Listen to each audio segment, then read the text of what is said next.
Hello, welcome to Yoga with Rach. I'm Rach, thank you very much for joining me. We're in a new sequence. We're going to be looking at Sringara Rasa. So the reason I chose this is we've just moved through the summer solstice, which is that time of heat in Ayurveda. It's the season of Pitta. So we want to balance that heat with our water element. We're in the sign of Cancer. We move into the zodiac sign of Cancer at the same time as we move into the summer season here in the Northern Hemisphere. And Cancer rules that element of water. It's also ruled by the moon, and we know the moon affects the tides.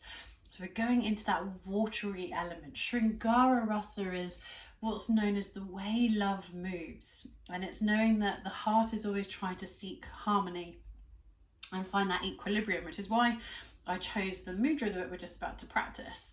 And it's that, sort of Sringara Rasa is all about how the waves move. We have those highs, we have those lows. It can be really, really calm and steady. It can rush at us like a full-on wave.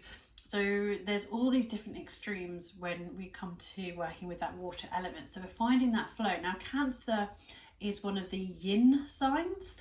So in our previous practice, when we did the Ida and the Pingala, then the Nadi Shodhana practice, we have the Ida, which is one side of the body, which is that yin, sort of more towards the feminine, introvert, lunar, the moon side, and then we have the Pingala, which is more to do with the right side. And there's that sort of yang, solar, extroverted, masculine energy. Now, we have 12 signs of the zodiac, 6 are yin and 6 are yang, and Cancer is the second of our yin signs. So it's that gentle water focus. So finding a comfortable seat, we're going to honor that water element and finding that equilibrium with our emotions, because if we're thinking about how love moves, it is that emotional practice. And the sacral chakra is ruled by or connected to that element of water, found around the belly button, just above the root chakra. So we're kind of getting into the lower belly, the hips. So this is the Swadhisthana Mudra. So this one, it can seem a bit complicated. When I first practiced this, I was like, it's really uncomfortable. And then I thought that's perfect, because when we're trying to find that equilibrium with our emotions, we're trying to, the heart is trying to seek that harmony. It can be really uncomfortable. So with this one, we're going to start with the index and middle fingers, and you're going to cross the middle finger over the index finger on both hands. So you're doing that fingers crossed sort of movement. Then we're going to bring the hands together and we're going to interlace the ring and the little fingers. So you're bringing the hands together and the index fingers look like they're meeting, and then the thumbs can just meet. And ideally the middle fingers and the thumbs would touch. But I know for me that just isn't possible. So don't try to force this one. Again, when we're finding that equilibrium with our emotions, the heart's trying to seek harmony, it shouldn't be forced. It might be uncomfortable, but we're trying to find that balance. So middle finger crosses over index finger, bring the hands together, ring and little fingers interlace, index fingers touch, and then the thumbs sit. We're going to sit the hands around the belly. Closing the eyes and bringing your awareness to the breath.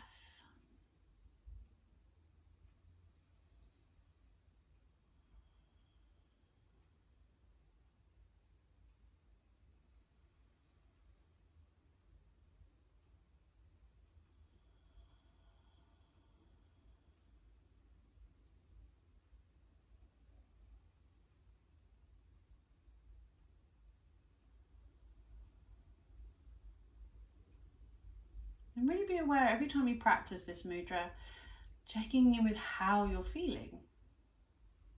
Honouring each feeling, each emotion as you have them.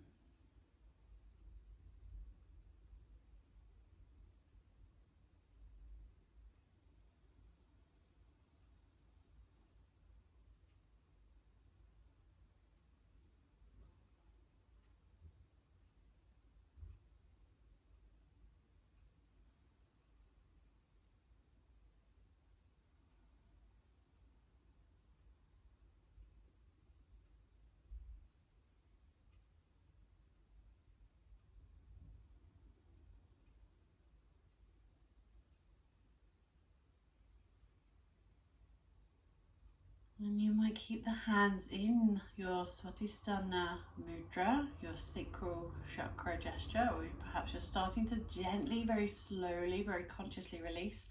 So I start by uncrossing the middle fingers, gently releasing middle fingers and index fingers, and then gently releasing middle and little. I've completely got those the way around. It is Mercury retrograde. So uncrossing middle from the index, releasing the ring and the little fingers, and just moving the hands away, wriggling the hands, the fingers, or drawing circles with the wrists. So finding that comfortable place to place the hands, whether that's on the thighs, the knees, or into the lap. And just to finish this week's practice, we're going to go into a pranayama practice. So our last sequence, we finished with a pranayama practice with our alternate nostril breath, our Nadi Shodhana. And we're going to practice our Ujjayi breath, or ocean's wave breath. So I'm going to lead you through this with the exhale out of the mouth. Really just brings that awareness to that sort of breath wave, and you really want to be aware of sighing. So it should sound like the ocean, how you get that the waves crash up and then withdraw over the sand. If you're a little bit too forced or enthusiastic, you might end up sounding like Darth Vader. Just FYI. So sitting up nice and tall, inhaling through the nose, and you're going to open the mouth and exhale from the back of the throat, so it sounds like that soft sigh. Inhaling,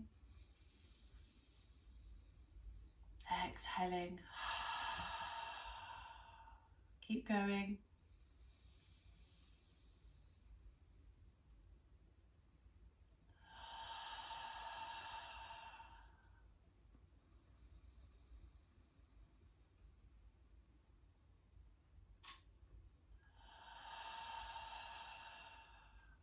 So continuing this breath, inhaling through the nose, exhaling out the mouth. You might find the need to yawn. Let it happen. It's a lovely way for the jaw, the neck, the throat to release and relax. So if you feel the need to yawn, let it happen. The breath isn't controlled or forced, so you're just finding that natural flow, inhaling through the nose, exhaling.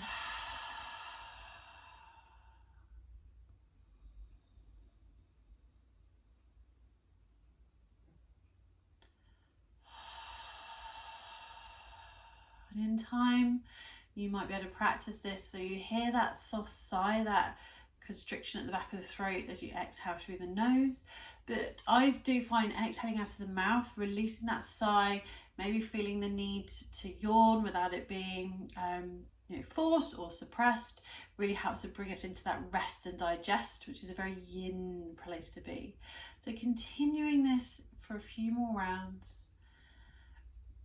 Otherwise, I shall see you next week. Namaste.